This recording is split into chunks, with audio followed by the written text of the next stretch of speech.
Alors pourquoi est-ce qu'on n'a pas besoin d'aller plus loin que 300 pixels par pouce pour une imprimante de qualité professionnelle? Ce qu'on voit ici à l'écran, c'est des pixels. Ces pixels sont composés d'un mélange de rouge, de vert et de bleu.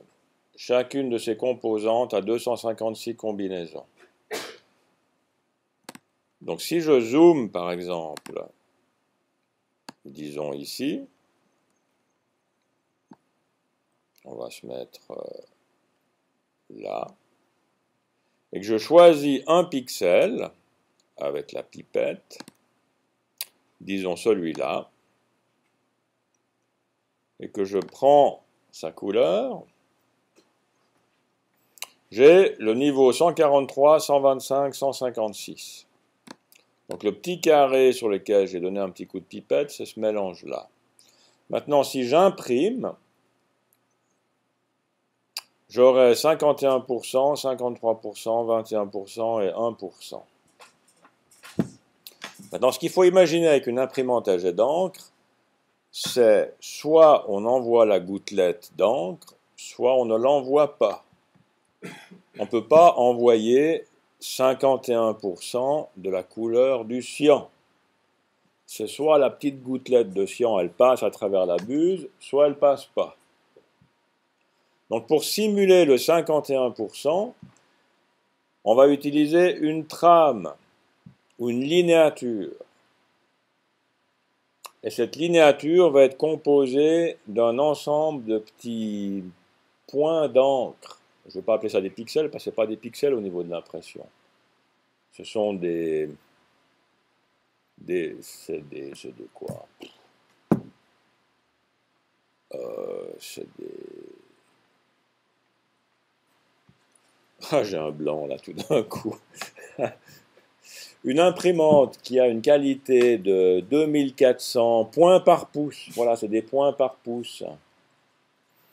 Une imprimante jet d'encre qui a une qualité de 2400 points par pouce. Ça veut dire que la buse d'impression est capable d'imprimer 2400 petits machins sur une longueur de 2,54 cm. Mais quand on imprime un point, on l'imprime à 100%. La gouttelette, elle passe, ou elle passe pas. Et cette linéature va constituer à faire un mélange de points visibles et de points non visibles, de points imprimés et de points non imprimés. Et c'est cette répartition-là de ces minuscules gouttelettes à une résolution de 2400 points par pouce qui va vous faire la simulation d'avoir un 51% de cyan, un 53% de magenta. Donc si j'avais une image à 2400 points par pouce et que j'envoie ça à l'imprimante, ben ça veut dire que pour chaque pixel, même si j'ai des valeurs ici qui sont exprimées en pourcentage, elles ne sont pas imprimées avec des pourcentages au niveau de l'imprimante, parce que soit la gouttelette passe, soit elle ne passe pas. Donc pour que ce calcul puisse se faire, il faut que la résolution de l'imprimante soit plus grande que la résolution de votre image, pour permettre à une linéature d'être calculée. Wow, j'espère que ça vous parlera.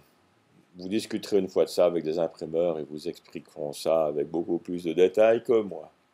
Mais c'est pour ça qu'on n'a pas la même résolution de notre image qui contient des nuances par rapport à une résolution ou une définition d'une imprimante qui, elle, n'imprime finalement que du 100% ou que du 0%. Wow, je m'arrêterai là pour cette petite explication qui vaut ce qu'elle vaut. Mais il y a de l'idée là derrière. Je m'arrête.